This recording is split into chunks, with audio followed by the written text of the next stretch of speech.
बस एक surprise guest हैं ऑलरेडी स्टूडियो में मौजूद। हमने टॉप शॉट नहीं दिखाया ताकि सरप्राइज खत्म ना हो, लेकिन आप सब इनको बहुत प्यार करते हैं, बहुत पसंद करते हैं, हम सबके भी फेवरेट हैं। अब बता दें कौन? नहीं, हमने नहीं बताना अभी, हमने नहीं बताना। आप गेस करें, नहीं बताना, आप गेस करें उससे पहले आप हमें फेसबुक, अब हम एक्स तो बंद ही होगा, तो आप फेसबुक पे हमें लिख के भेजिए कि कौन होंगे। We did not even give you a hint. इस तरह किस तरह मैं बताता हूँ आपको, जियो की फैमिली से ही हैं और शाम में अक्सर औकात आप इन्हें देखते हैं, एंजॉय करते हैं, इनके साथ हंसते मुस्कुराते हैं, at times बहुत हंसते हैं। अब आपने गेस भी कर लिया होगा, पता लग ही जाना चाहिए। अच्छा, उससे पहले हम प्रोटेस्ट की बात कर रहे थे और एक तरीकेकार होना चाहिए एक प्रोटेस्ट का, और एक रिसेंटली कल जो हमने लंदन में होते हुए देखा, सोशल मीडिया पे सब कुछ था। We wanted to talk more about it कि ये क्या हो रहा है, बिकॉज हमें थोड़ी सी सेकंड हैंड एम्बैरेसमेंट हो रही थी वो देख के। तो लेकिन जो प्रोटेस्ट कर रहे थे उन्हें फर्स्ट हैंड एम्बैरेसमेंट नहीं हो रही नहीं, वो दे वर ओके अबाउट इट।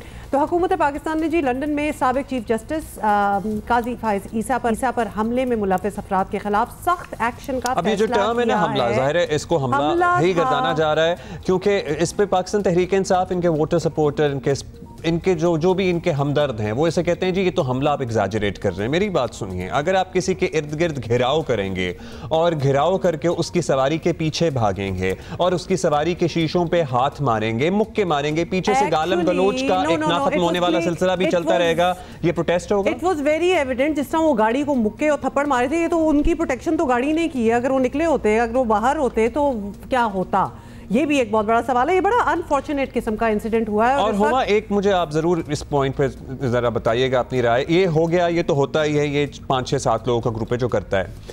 जो हजारों लाखों लोग हमारे इर्द गिर्द मौजूद हैं जो कहते हैं कि ये तो सही हो रहा है, होना चाहिए, ये तो होना चाहिए, इसका क्या करना है? This is the main problem. कुछ नहीं, ये होता रहेगा।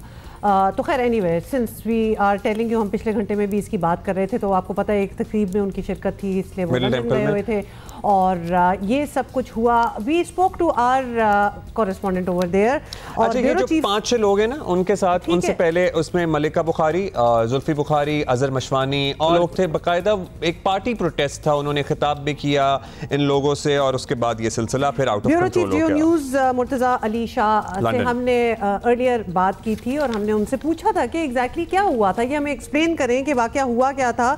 और क्योंकि इसकी बहुत अलग अलग खबरें आ रही हैं, तो what's the truth behind it, ये उन्होंने जवाब दिया।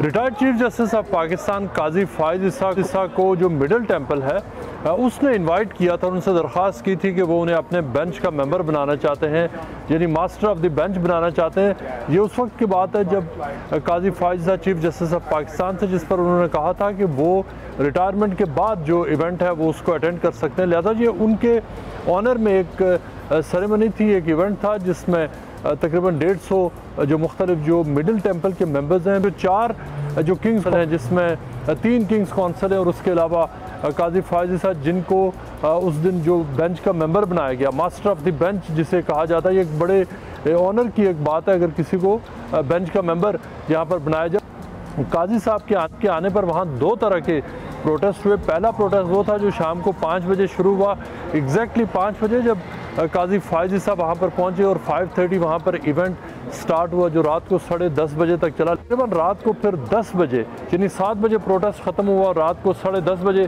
काजी फाइज ईसा ने मिडिल टेंपल से बाहर आना है। लेकिन जब वो बाहर आए तो वहाँ जो मुजारिन थे उन्होंने वो उनकी गाड़ी की तरफ लपके और फिर उसके बाद क्या हुआ वो आपने वीडियोस में देखा कि जो गाड़ी की एक साइड थी उसको लातें मारी गई, उसको मुक्के मारे गए और बाद प्रोटेस्टर्स थे जिनकी कोशिश थी कि गाड़ी का अगर जो दरवाज़ा खुल सके तो वो काजी साहब से और ज़्यादा करीब होकर उनसे प्रॉब्ली बात कर सके। लेकिन जब आप देख सकते हैं कि जब गाड़ी निकल रही है तो काजी फाइज ईसा और उनकी मिसेज़ ने उन्होंने अपने सर नीचे कर लिए, सीटों के आगे उन्होंने अपने चेहरे छुपा दिए और वो उनके चेहरे तो नज़र नहीं आ रहे थे लेकिन वही थे गाड़ी में। और उसके बाद के जो विजुअल्स हैं कि गाड़ी जा रही है और पीछे जो मुजाहिरीन उनके पीछे दौड़ रहे हैं, वो तो वायरल विजुअल्स हैं। ये सारी स्टोरी है जो वहाँ पर हुई। उस पूरे अमल में एक प्रोटेस्टर था, वो भी गिरा और उसको चोट आई, जिसने बाद में हमें ज़ख्म भी दिखाई। और पुलिस की एक गाड़ी थी जो काजी फाइज ईसा की जो डिप्लोमेटिक कार थी उसको एस्कॉर्ट कर रही थी। चूँकि पुलिस वहाँ पर मौजूद थी लिहाजा जो मुजाहिरीन थे उन्होंने भी गाड़ी को फ्रंट से इनिशियली प्लानिंग थी कि उसको रोकेंगे, लेकिन पुलिस को देखकर फिर मुजाहिरीन ने गाड़ी को फ्रंट से रोका, उसको जाने दिया। और ये जाहिर है पहली दफ़ा तो हो नहीं रहा, इससे पहले एवन फील्ड के नीचे होता रहता था और अभी भी हुआ, और ये एक नेक्स्ट लेवल पे पहुंच गए। बरतानवी पुलिस या हुकाम कुछ करने का इरादा रखते हैं या इसी तरह पाकिस्तान से जो भी जाएगा वो हरास होता रहेगा, बुली होता रहेगा और इन दिस केस हमलावर होते रहेंगे ये लोग? मुर्तज़ा ने हमें ये बताया।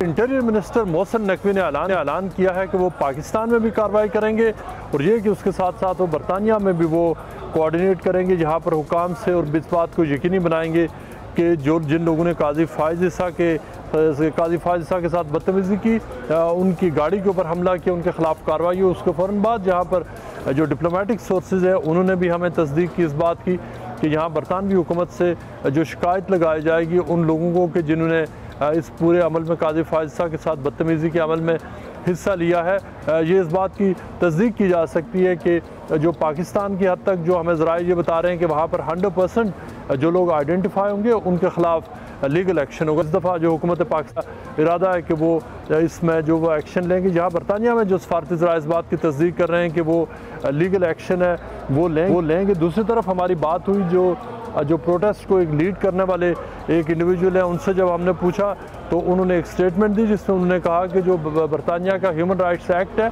वो उनको राइट देता है पीसफुल असेंबली का, पीसफुल प्रोटेस्ट का और पीसफुल डिसेंट का, और ये कि वो ह्यूमन राइट्स एक्ट के तहत उन्होंने इस प्रोटेस्ट में हिस्सा लिया और ये कि वो इस तरह के जो प्रोटेस्ट हैं फ्यूचर में वो उनको जारी रखेंगे, और ये कि हुकूमत पाकिस्तान की जो थ्रेट है वो कुछ भी नहीं होगा, और ये कि वो डिटरमिन्ड। अच्छा, डेफिनेटली जो लोग यहाँ बैठे देख रहे होंगे वो ये भी सोच रहे होंगे भाई तुम लोग लंदन में रहते हो, तुम लोग जाओ अपनी ज़िंदगी जियो, क्या कर रहे हो? एक टोला ही है बेसिकली, और ये बड़े जाने पहचाने चेहरे हैं क्योंकि शरीफ फैमिली भी जब वहाँ होती है तो जब प्रोटेस्ट करना होता है ये 2-4 शक्लें हैं जो आपको हमेशा कुछ सालों से एक्चुअली नज़र आ रही हैं। मुर्तज़ा से हमने ये भी पूछा कि ये जब प्रोटेस्ट नहीं कर रहे होते ये लोग, तो ये इनकी फुल टाइम ऑक्यूपेशन क्या है, क्या जॉब्स हैं, क्या करते हैं, बैकग्राउंड्स क्या हैं? जैसे अभी मियाँ नवाज शरीफ यहाँ पे थे तो ये 1 साल क्या करते रहे? ये जवाब मिला। मुजाहरे में आपने देखा होगा कि बहुत सारे लोग वो हैं जो तकरीबन हर प्रोटेस्ट जो है उसमें वो रिपीट होते हैं और वही नज़र आते हैं, और पिछले कई सालों से यहाँ पर जो वो बार बार ऐसे जो मुजाहरे होते हैं वो उनमें शरीक होते हैं। आप ये कह सकते हैं कि जब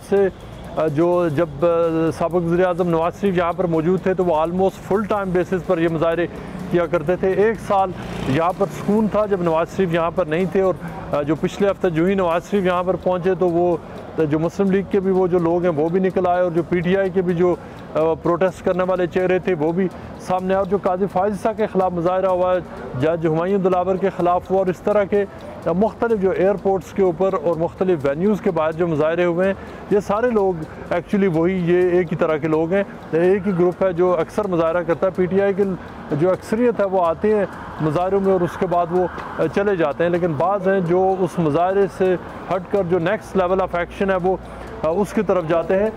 चलिए जी, मुर्तज़ा अली शाह ने हमें सब कुछ बताया। ट्रेजेडी ये है कि ये उस जमात के पैरोकार कर रहे हैं जिसको लीड करते हैं पाकिस्तान की सबसे बड़ी स्पोर्ट्स पर्सनालिटी, लेकिन इन पैरोकारों में स्पोर्ट्समैन स्पिरिट नाम की कोई चीज़ नहीं है। डिसेंट, इख्तिलाफ, हार बर्दाश्त नहीं है, बर्दाश्त नहीं है। आपकी जॉब डिस्क्रिप्शन होती है, this is their job description, तो उन्होंने वही करना है ना जो उनको obviously they have been told to do.